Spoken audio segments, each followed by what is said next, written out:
In this video, we're going to cover section 8.5, hydroboration oxidation. Now, this is the third reaction that we've looked at in which we can add water to an alkene.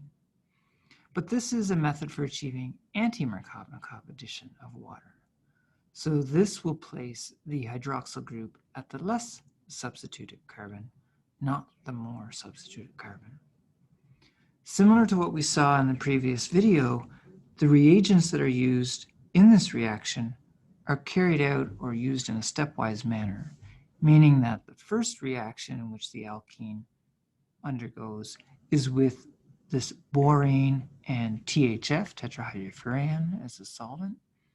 And then following that reaction, there's a second reaction referred to as the oxidation step, in which peroxide and a strong base is added.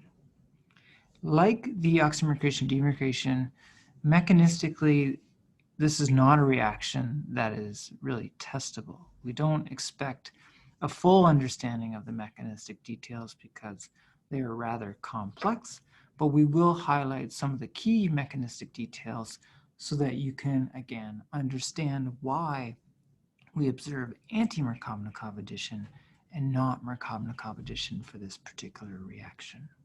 So let's take a closer look at how we can use these reagents to carry out this hydration mechanism reaction in an anti-Markovnikov manner. So the addition of water is observed to occur in a way in which both the hydrogen and OH group will form new bonds, covalent bonds, to the carbons of the alkene to the same face of the pi bond, so the same side, if you will, of the pi bond. When we see this type of addition, we have a specific term for it. We refer to it as syn addition, that both groups that are added to the same side of the alkene. And so you can see in this example, if we have this methyl cyclohexene as our alkene, and we carry out the hydroboration oxidation reaction to it, what we observe is a pair of structures. These are a pair of enantiomers. And you can see that the hydrogen and the OH group in this first product are on the same side of the plane that it's generated by that ring system. In addition, we observe the other enantiomer also forming, in which the hydrogen and OH group are on the same side but below the plane of that ring. So we're always going to end up with this mixture of enantiomers representing the syn addition of water across the double bond. Now, what we don't observe with hydroboration oxidation is anti-addition, and that would be the placement of the two groups, the hydroxyl and the hydrogen, these two groups being on opposite side of that plane. We don't observe that, and so the mechanism will explain why we don't observe what we refer to as anti-addition. We will see later in this section there are reactions that will perform an addition reaction in an anti-type manner. But for this example, this reaction hydroboration oxidation, we only observe syn addition to the original alkene. So before we look at the details, it's important to highlight what borane is and why it's so useful in this particular reaction.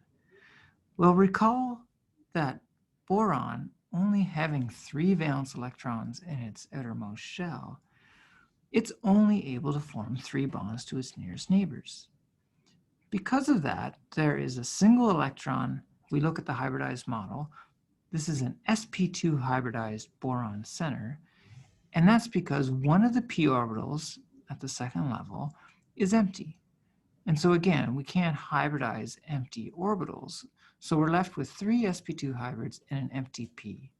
This is very similar, if not identical, to the geometry that we observe for carbocations. So carbocations also have this empty p orbital, as does borane. And so this is why this species, like we saw previously for carbocations, is so electrophilic, so good as a Lewis acid, accepting electrons from other nucleophiles. And in both cases, or at least in this case, for this example, it is the pi bond of that alkene that will be nucleophilic, and borane will be the electrophilic partner in that reaction. So the first step of hydroboration involves attack of borane by the pi bond. And as this is happening, there's an almost simultaneous hydride shift that occurs.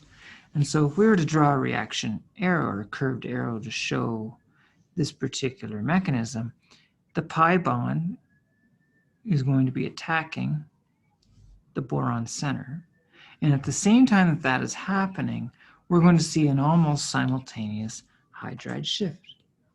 And so right away, this is starting to show you why we observe the anti-Markovnikov addition.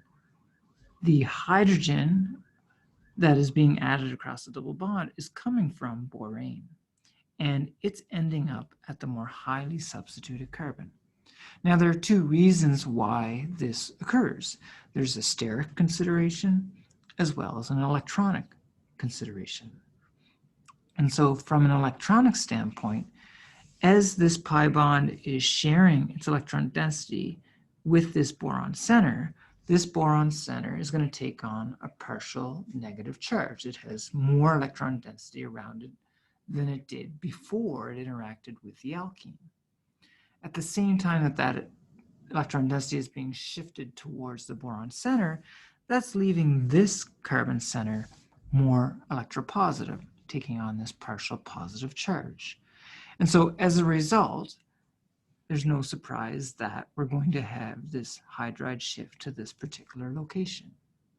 The other steric consideration, which is also very important, is that boron being larger in size, it can come into closer proximity to this carbon, the less highly substituted carbon, than the carbon that has more substituents around it.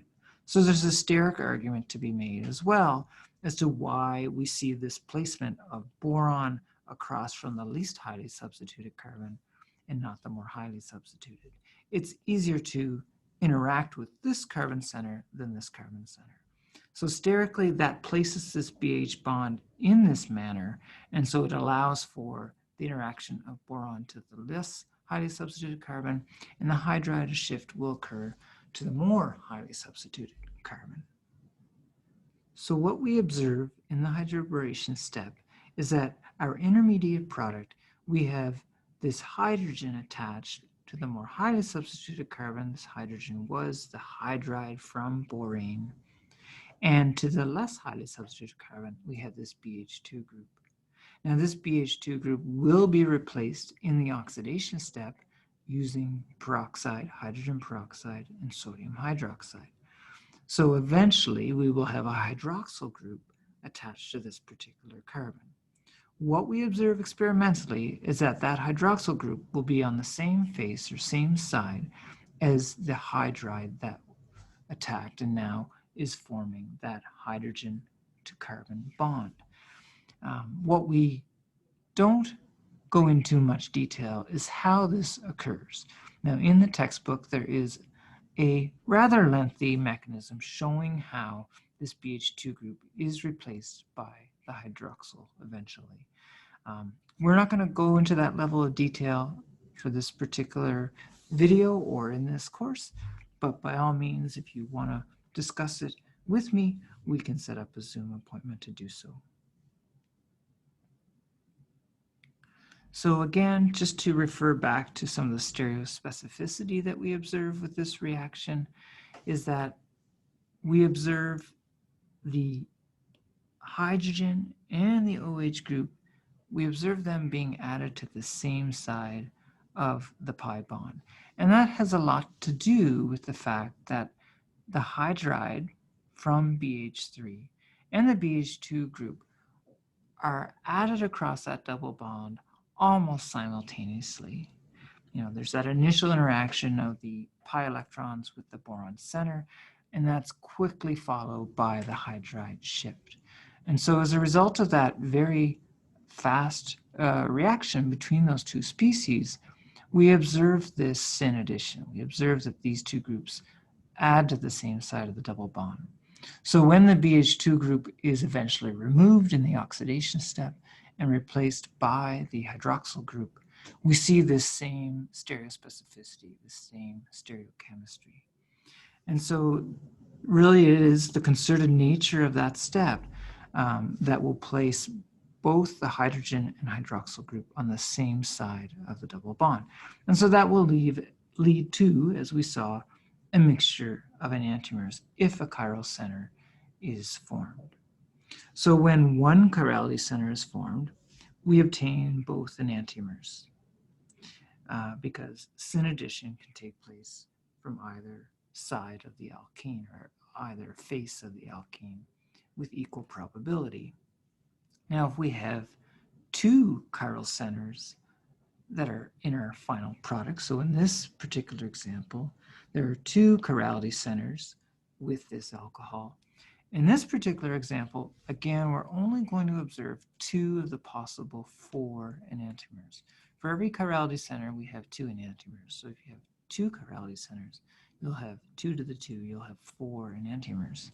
But when syn addition is the only approach or way in which water is added across the double bond, we'll only observe these 2 pairs, or this pair of enantiomers, these 2 compounds, in which the OH group and the hydrogen are on the same side of that original plane.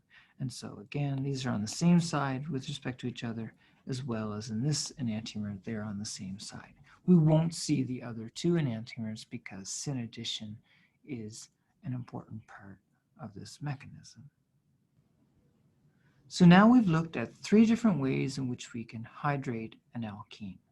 The difference between these reactions depends on really what outcome you want to achieve. So if Markovnikov addition is the outcome you wish to achieve, then you're going to use either acid catalyzed hydration conditions or oxymercration demercration as your reaction to carry out that hydration.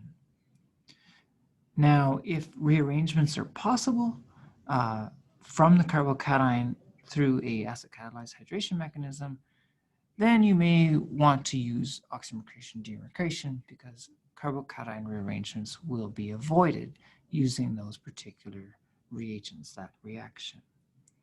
But on the other hand, if it's anti-Markovnikov addition that you want to achieve, then hydroboration oxidation is an efficient way of doing so. So if you have any questions about hydroboration oxidation as a hydration reaction of alkenes, or any of the previous hydration reactions, by all means, send me an email. Thank you.